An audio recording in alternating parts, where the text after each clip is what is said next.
राष्ट्रीय स्वयंसेवक संघ के सरसंघ चालक डॉक्टर मोहन राव भागवत जी।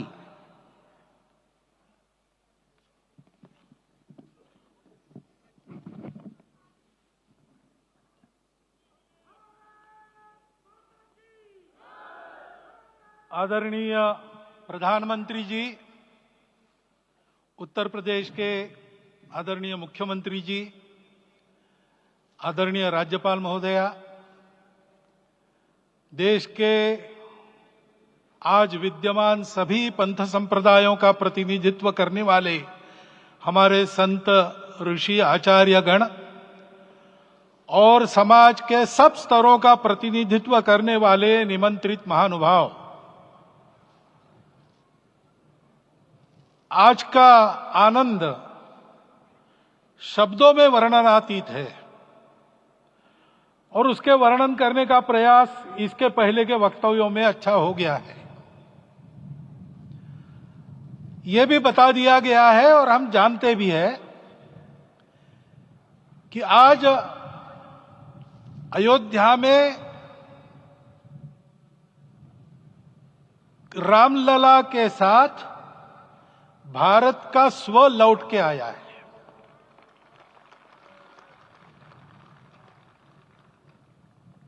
और संपूर्ण विश्व को त्रासदी से राहत देने वाला एक नया भारत खड़ा होके रहेगा, इसका प्रतीक आज का कार्यक्रम बन गया है।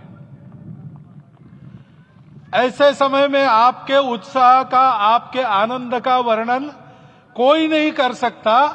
हम यहां पर अनुभव कर रहे, पूर्ण देश में यही वातावरण है। छोटे छोटे मंदिर के सामने दूरदर्शन पर इस कार्यक्रम को सुनने वाले हमारे समाज के करोड़ों बंधु वहां पहुंच न पाए, ऐसे घर घर के हमारे नागरिक सज्जन, माता भगिनी सब भाव विभोर है, सब में आनंद है, सब में उत्साह है। और ऐसे समय में जोश की बातों में थोड़ी सी होश की बात करने का काम मुझे ही दिया जाता है। आज हमने सुना कि इस प्राण प्रतिष्ठा महोत्सव में पधारने के पूर्व प्रधानमंत्री जी ने कठोर व्रत रखा। जितना कठोर व्रत रखने को कहा था, उससे कई गुना अधिक कठोर व्रताचरण उन्होंने किया। मेरे पुराना उनसे परिचय है, मैं जानता हूं वो तपस्वी है ही, परंतु वो अकेले तप कर रहे हैं, हम क्या करेंगे।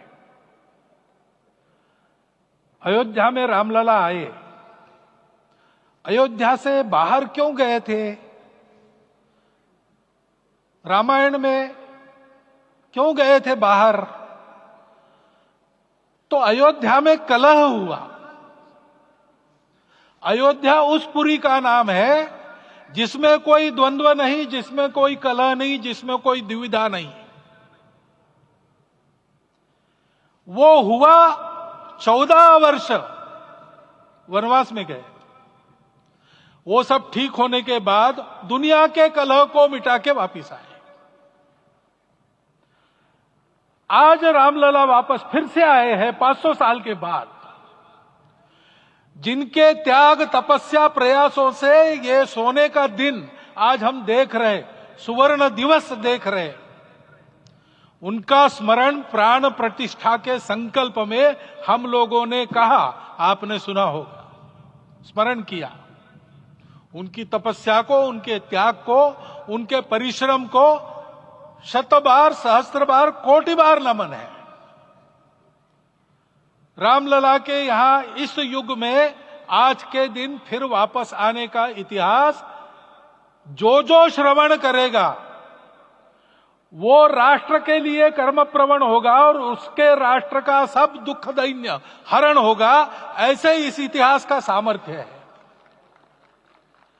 परंतु उसमें हमारे लिए कर्तव्य का आदेश भी है। प्रधानमंत्री जी ने तप किया, अब हमको भी तप करना है। राम राज्य आने वाला है, वो कैसा था दैहिक दैविक भौतिक तापा राम राज नहीं कहु व्यापा। सब नर करहि परस्पर प्रीति चलहि स्वधर्म निरत श्रुति नीति। सब निर्दंभ धर्म रत पुनि नर अरु नारी चतुर सब गुनी। सब गुणज्ञ पंडित सब ज्ञानी सब कृतज्ञ नहीं कपट सयानी। राम राज्य के सामान्य नागरिकों का जो वर्णन है, हम भी इस गौरवमय भारतवर्ष की संतानें हैं। कोटि कोटि कंठ उसका जयगान करने वाले हमारे हैं। हमको इस प्रकार के व्यवहार को रखने का तप आचरण करना पड़ेगा। हमको भी सारे कलह को विदाई देनी पड़ेगी। छोटे छोटे परस्पर मत रहते हैं, छोटे छोटे विवाद रहते हैं, उसको लेकर लड़ाई करने की आदत छोड़ देनी पड़ेगी। आखिर है क्या? ये बात बताई वो सामान्य नागरिक कैसे थे? निर्दंभ, प्रामाणिकता से आचरण करने वाले, केवल बातें करने वाले नहीं और बातें करके उसका अहंकार पालने वाले नहीं थे। काम करते थे, आचरण करते थे और अहंकार नहीं था। ऐसे वो थे और धर्मरत थे। यानी क्या थे?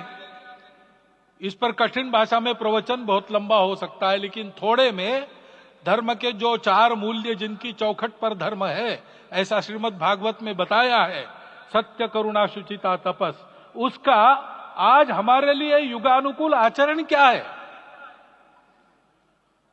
तो सत्य कहता है कि सब घटों में राम है, ब्रह्म सत्य है, वही सर्वत्र है।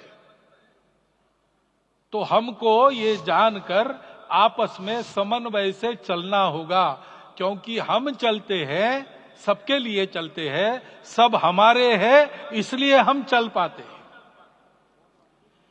और इसलिए आपस में समन्वय रखकर व्यवहार करना, यह धर्म का पहला जो पैर है, सत्य, उसका आचरण है। करुणा दूसरा कदम है, उसका आचरण है सेवा और परोपकार।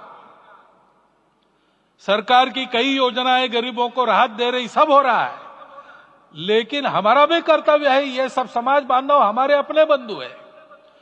तो जहां हमको दुख दिखता है, पीड़ा दिखती है, वहां हम दौड़ जाए, सेवा करें, दोनों हाथों से कमाएं, अपने लिए न्यूनतम आवश्यक रखकर बाकी सारा वापस दे, सेवा और परोपकार के माध्यम से। यह करुणा का अर्थ आज है। शुचिता पर चलना है, यानी पवित्रता होनी चाहिए। पवित्रता के लिए संयम चाहिए, अपने को रोकना है। सब अपनी इच्छाएं, सब अपने मत, सब अपनी बातें ठीक होंगी ही ऐसा नहीं, और होगी तो भी अन्यों के भी मत है, अन्यों की भी इच्छाएं हैं। और इसलिए अपने आप को संयम में रखते हैं तो सारी पृथ्वी सब मानवों को जीवित रखेगी। गांधी जी कहते थे, earth has enough for everyone's need but it cannot satisfy everyone's greed. तो लोभ नहीं करना, संयम में रहना और अनुशासन का पालन करना, अपने जीवन में अनुशासित रहना,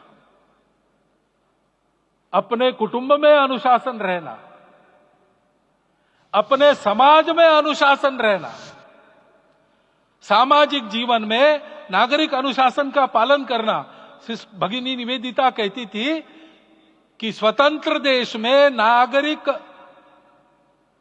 संवेदना रखना और नागरिक अनुशासन का पालन करना, यही देशभक्ति का रूप है।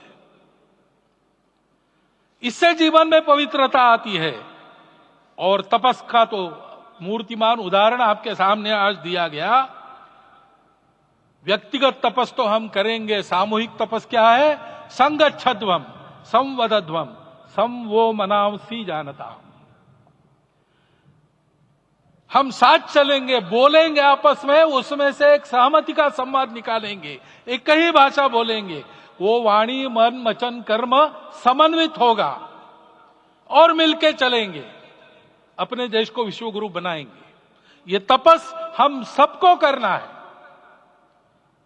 500 वर्षों तक अनेक पीढ़ियों ने लगकर परिश्रम करके प्राणों का बलिदान देके खून पसीना बहाकर आज ये आनंद का दिन सारे राष्ट्र को उपलब्ध करा दिया। उन सबके प्रति हमारे मन में कृतज्ञता है। मैं यहां बैठता हूं तो मेरे मन में विचार आता है कि मुझे बिठाया, मैंने क्या किया। वो तो जो उन्होंने किया उसका प्रतिनिधि भी मुझे बनाया गया है।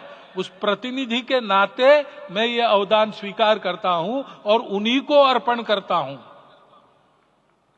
परंतु उनका ये व्रत हमको आगे लेके जाना है।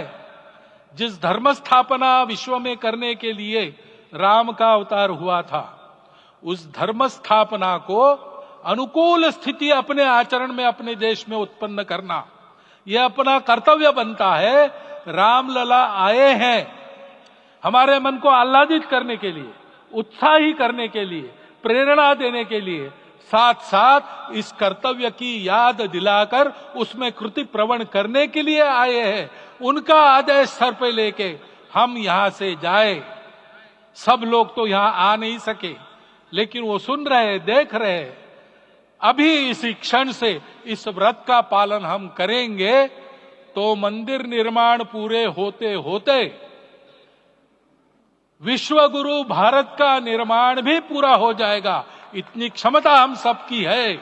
इसका मैं एक बार स्मरण देता हूं, आप सबको धन्यवाद देता हूं और मेरे 4 शब्द समाप्त करता हूं। भारत के यशस्वी प्रधानमंत्री माननीय नरेंद्र भाई